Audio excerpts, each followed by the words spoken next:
Hello दोस्तों, स्वागत है आपका हमारे अपने चैनल दिलीप एक्स 2 पर। अगर आपने अभी तक हमारे चैनल को सब्सक्राइब नहीं किया है तो पहले जाकर चैनल को सब्सक्राइब करें। तो आज इस वीडियो में हम जानेंगे योद्धा अश्वत्थामा के बारे में। तो आइए शुरू करते हैं। अश्वत्थामा द्रोणाचार्य का पुत्र था। कृपि उसकी माता थी। पैदा होते ही वह अश्व की भांति रोया था, इसीलिए अश्व की भांति स्थाम शब्द करने के कारण उसका नाम अश्वत्थामा पड़ा था। वह बहुत ही क्रूर और दुष्ट बुद्धि वाला था, तभी पिता का उसके प्रति अधिक स्नेह नहीं था। धर्म और न्याय के प्रति उसके हृदय में सभी प्रेरणा नहीं होती थी और न वह किसी प्रकार का आतताईपन करने में हिचकता था।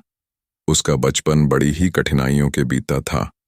उसके पैदा होने के समय द्रोणाचार्य बहुत निर्धन थे। उनके पास अपनी पत्नी और बालक के पालन पोषण के लिए भी पर्याप्त धन नहीं था। दूध के लिए एक गाय तक नहीं थी। एक दिन अश्वत्थामा बहुत भूखा था। उसने अपनी मां कृपि से दूध मांगा। कृपि बालक की हठ देखकर दुखी होने लगी और वह उसको किसी तरह से बहलाने पुचकारने लगी, लेकिन अश्वत्थामा हठ पकड़ गया। अंत में कृपि ने चावल धोकर सफेद पानी बालक को पीने के लिए दे दिया। अश्वत्थामा यह जानता ही नहीं था कि दूध और पानी में क्या अंतर होता है। उसने दूध समझकर उसको पिया और उसमें से कुछ को बचाकर वह ऋषिपुत्रों को दिखाने के लिए गया। ऋषिपुत्रों ने चावल के पानी को पहचान कर अश्वत्थामा का उपहास करना आरंभ कर दिया। तब अश्वत्थामा को पता लगा कि माता ने उसे अन्य वस्तु देकर बहका दिया था। वह जाकर कृपि की गोद में रोने लगा। कैसी असह्य वेदना हुई होगी कृपि को उस समय, जबकि उसने निर्धनता के कारण अपने पुत्र से ही छल किया था। बाल्यावस्था के पश्चात यौवनावस्था तो अश्वत्थामा की पूर्ण वैभव के बीच कटी थी। द्रोणाचार्य को द्रुपद का आधा राज्य मिल गया था। फिर वे पांडवों और कौरवों के गुरु हो गए थे, जिससे उनको अपार द्रव्य मिलता था। अश्वत्थामा ने एक बार कहा भी था कि मुझे किसी वस्तु का अभाव नहीं है। धन धान्य, राज्य, संपत्ति सभी कुछ मेरे पास है। इसके पश्चात तो अश्वत्थामा का सम्मान बढ़ता ही चला गया, लेकिन महाभारत युद्ध के पश्चात फिर उसको दैव का अभिशाप सहना पड़ा। अश्वत्थामा महान योद्धा था। एक बार भीष्म पितामह ने उसकी प्रशंसा करते हुए कहा था, अश्वत्थामा महारथी हैं, धनुर्धारियों में श्रेष्ठ, विचित्र युद्ध करने वाले और दृढ़ प्रहार करने वाले हैं। युद्ध क्षेत्र में तो साक्षात यमराज जान पड़ते हैं, किंतु उनमें एक दोष है, उनको अपना जीवन अति प्रिय है। मृत्यु से डरने के कारण वे युद्ध से जी चुराते हैं। इस कारण न तो उन्हें रथी मानता हूं और न अतिरथी। भीष्म पितामह ने अश्वत्थामा की ठीक ही प्रशंसा की है।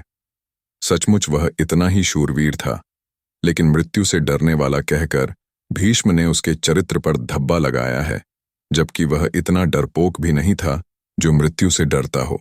कई बार उसने युद्ध क्षेत्र में आकर शत्रु का सामना किया था। एक बार कर्ण पर ही रुष्ट होकर वह अपनी जान की परवाह न करते हुए तलवार लेकर टूट पड़ा था। एक समय की बात है, कौरवों ने विराट की नगरी पर आक्रमण करने का विचार किया। उस समय बहुत से अपशकुन होने लगे, जिन्हें देखकर द्रोणाचार्य ने कहा, इस समय हमें युद्ध करने के लिए नहीं जाना चाहिए, क्योंकि लगता है हम अर्जुन को पराजित नहीं कर पाएंगे। अर्जुन की यह प्रशंसा द्रोणाचार्य के मुंह से सुनकर कर्ण के हृदय में आग सी लग गई। जब उससे यह नहीं सहा गया तो उसने द्रोणाचार्य से कटु बातें कहना आरंभ किया और साथ में वह अपनी वीरता का दंभ भी भरने लगा। इस समय अश्वत्थामा ने बिगड़कर सभी कौरवों तथा कर्ण से कहा, निर्दय दुर्योधन के सिवा कौन क्षत्रिय कपट के जुए से राज्य पाकर संतुष्ट हो सकता है? भेलिए की तरह धोखेबाजी से धन वैभव प्राप्त करके कौन अपनी बढ़ाई चाहेगा? क्या तुमने जिन पांडवों का सर्वस्व छीन लिया है, उनको कभी आमने सामने युद्ध में हराया भी है? किस युद्ध में पांडवों को परास्त करके तुम द्रौपदी को सभा में घसीट लाए थे? कर्ण, तुम आज अपनी वीरता का दम भरते हो। मैं कहता हूं, अर्जुन बल और पराक्रम में तुमसे कहीं अधिक श्रेष्ठ है। इसके पश्चात फिर वह दुर्योधन की ओर मुड़कर कहने लगा, तुमने जिस प्रकार जुआ खेला, जिस प्रकार द्रौपदी को सभा में घसीट कर लाए और जिस प्रकार इंद्रप्रस्थ का राज्य तुमने हड़प लिया, उसी प्रकार अब अर्जुन का सामना करो। क्षत्रिय धर्म में निपुण चतुर जुआरी तुम्हारा मामा भी आकर अपना पराक्रम दिखाए। कोई भी तुम में से जाकर उस पराक्रमी अर्जुन से मुकाबला करे। मैं उससे युद्ध नहीं करूंगा। हाँ, विराट, अगर युद्ध स्थल में आए तो उसका सामना मैं अवश्य करूंगा। अश्वत्थामा की बातें सुनकर सभी लोग चुप हो गए। ऐसा साहसी और निर्भीक था। अश्वत्थामा भीष्म के अंतिम शब्द उसके चरित्र पर ठीक नहीं उतरते। पता नहीं किस अवसर पर भीष्म ने इस प्रकार का निर्णय किया था। एक बार फिर अश्वत्थामा की कर्ण से कहा सुनी हो गई थी। जब द्रोणाचार्य कौरवों की सेना के सेनापति थे, तब पांडवों की सेना का वेग देखकर दुर्योधन ने कर्ण से कहा था, वीरवर कर्ण, तुम मेरे मित्र हो। देखो, कौरव सेना का किस बुरी तरह से पांडव संहार कर रहे हैं। यही मित्रता का परिचय देने का उचित अवसर है। कुछ करके दिखाओ। दुर्योधन की बातें सुनकर कर्ण अपने पराक्रम की डींग हाँकने लगा। वह कहने लगा, अर्जुन मेरे सामने आकर क्या युद्ध करेगा? उसको तो मैं क्षण भर में परास्त कर सकता हूं। उसकी क्या सामर्थ्य कि मेरे तीक्ष्ण बाणों का सामना कर पाए। मैं उसको युद्ध स्थल में धराशायी करके अपनी सच्ची मित्रता का परिचय दूंगा। कृपाचार्य कर्ण की ये बातें सुन रहे थे। उन्हें बहुत बुरा लग रहा था। उन्होंने इस दंभ के लिए कर्ण को फटकारा भी। उन्होंने कर्ण को बुरा भला भी कहा। यहां तक कि उन्होंने कह डाला कि अगर अब की बार जीभ चलाई तो इसी तलवार से काट दूंगा। कृपाचार्य अश्वत्थामा के मामा थे और वैसे भी कौरव पांडवों के गुरु थे और वृद्ध पुरुष थे। इसी कारण अश्वत्थामा उनका अपमान न सह सका। उसने क्रोधावेश में आकर कर्ण से कहा, सूतपुत्र, तू बड़ा अधम है। अपने सामने किसी को कुछ समझता ही नहीं। स्वयं अपने मुंह से अपनी बड़ाई करता है। जिस समय अर्जुन ने जयद्रथ को मारा था, उस समय तेरी वीरता कहाँ सो रही थी? अगर सच्चा शूरवीर था तो उस समय आकर पराक्रमी अर्जुन का सामना करता और उसको धराशायी करके जयद्रथ के प्राण बचाता। ये कटु वचन सुनकर कर्ण को गुस्सा आ गया। वह उठ खड़ा हुआ। इधर अश्वत्थामा भी तलवार खींचकर उस पर झपट पड़ा। उस समय झगड़ा बढ़ते देख दुर्योधन और कृपाचार्य ने आकर बीच बचाव कर दिया।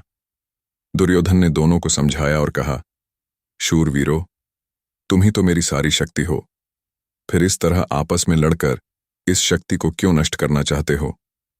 इस घटना को देखने से पता चलता है कि अश्वत्थामा बड़े खरे स्वभाव का था। वह चाटुकारिता में विश्वास नहीं करता था। दुर्योधन तक को अपशब्द कहने में वह नहीं डरता था। फिर कैसे कह सकते हैं कि अश्वत्थामा कायर था? लेकिन बाद में चलकर तो उसने चोरों की तरह इस प्रकार के आतताई जैसे कर्म किए कि उनसे उसकी सारी शूरता पर पानी फिर गया और वह घृणित और क्रूर समझा गया। उसने द्रौपदी के 5 पुत्रों को उस समय मारा था जब वे अचेत सो रहे थे। लेकिन क्यों वह इतना क्रूर और बर्बर पिशाच जैसा हो गया, इसके पीछे कारण है। उसके पिता की हत्या भी अन्यायपूर्वक की गई थी।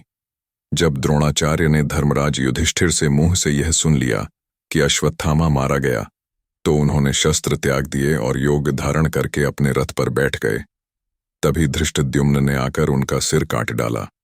द्रोणाचार्य को अपने किए का फल मिला था, क्योंकि उन्होंने भी तो निहत्थे अभिमन्यु का इसी प्रकार वध करवाया था। लेकिन जब अश्वत्थामा को पिता के इस प्रकार अन्यायपूर्ण वध की बात मालूम हुई, तो उसको बड़ा दुख हुआ और उसने क्रोध में झलकर पांडवों और पांचालों को नष्ट कर डालने की प्रतिज्ञा कर डाली। दुर्योधन ने उसे और भी इसके लिए उत्तेजित किया। अश्वत्थामा को युधिष्ठिर पर भी बड़ा क्रोध आ रहा था, क्योंकि वह उस व्यक्ति से कभी भी ऐसे झूठ की आशा नहीं करता था। उसने उसी क्षण अपनी भुजा उठाकर कहा, आज इस अन्याय के बदले पांडवों के शव पृथ्वी पर पड़े मिलेंगे। मैं नारायणास्त्र का प्रयोग करूंगा, जिसे मेरे सिवा और कोई नहीं जानता। उसी के द्वारा मैं आज शत्रु के सारे गर्व को चूर करूंगा और उनको सदा के लिए इस पृथ्वी से मिटा दूंगा। दूसरे दिन अश्वत्थामा ने उसी नारायणास्त्र का प्रयोग कर दिया। पांडवों की सेना में उसके कारण हाहाकार मच उठा। असंख्य वीर योद्धा क्षत होकर पृथ्वी पर गिर पड़े। उस अस्त्र को रोकने की किसी में भी सामर्थ्य नहीं थी। इधर पांडवों के बीच द्रोणाचार्य की मृत्यु पर आपसी विवाद उठ खड़ा हुआ था। इस प्रकार अन्यायपूर्वक गुरु का मारा जाना अर्जुन और सात्यकी को अच्छा नहीं लगा। वे दोनों धृष्टद्युम्न को बुरा कहने लगे। गुरु की मृत्यु का उन्हें बड़ा शोक हुआ। यहां तक कि सात्यकी तो गदा तान कर धृष्टद्युम्न को मारने के लिए आगे बढ़ाया। उस समय श्री कृष्ण का संकेत पाकर भीमसेन ने जाकर उसे किसी तरह रोका, क्योंकि इधर तो अश्वत्थामा पांडव सेना का संहार करता हुआ आ रहा था और उधर आपस का झगड़ा बढ़ता चला जा रहा था। इस सबसे सर्वनाश की आशंका थी गुरु की हत्या के लिए। किसी ने तो स्वयं युधिष्ठिर तक को दोषी ठहराया। तब धर्मराज ने आवेश में आकर धृष्टद्युम्न से कहा, तुम पांचालों की सेना लेकर भाग जाओ। वृष्णि, अंधक आदि वंशों के यादवों के साथ सात्यकी चले जाएं। श्री कृष्ण अपनी रक्षा आप कर लेंगे, अन्यथा सैनिक युद्ध बंद कर दें। मैं भाइयों के साथ जलती आग में भस्म हो जाऊंगा। मैंने झूठ बोलकर आचार्य का वध करवाया है, इसी कारण तो अर्जुन मुझ पर रुष्ट है। इससे तो मैं अपनी जान देकर अर्जुन को सुखी करना चाहूंगा। अगर ये वीडियो आपको पसंद आई हो तो लाइक, कमेंट और सब्सक्राइब जरूर करें। मिलते हैं इसी वीडियो के पार्ट 2 में कल शाम 7 बजे। मैं आपका दोस्त दिलीप सुथार।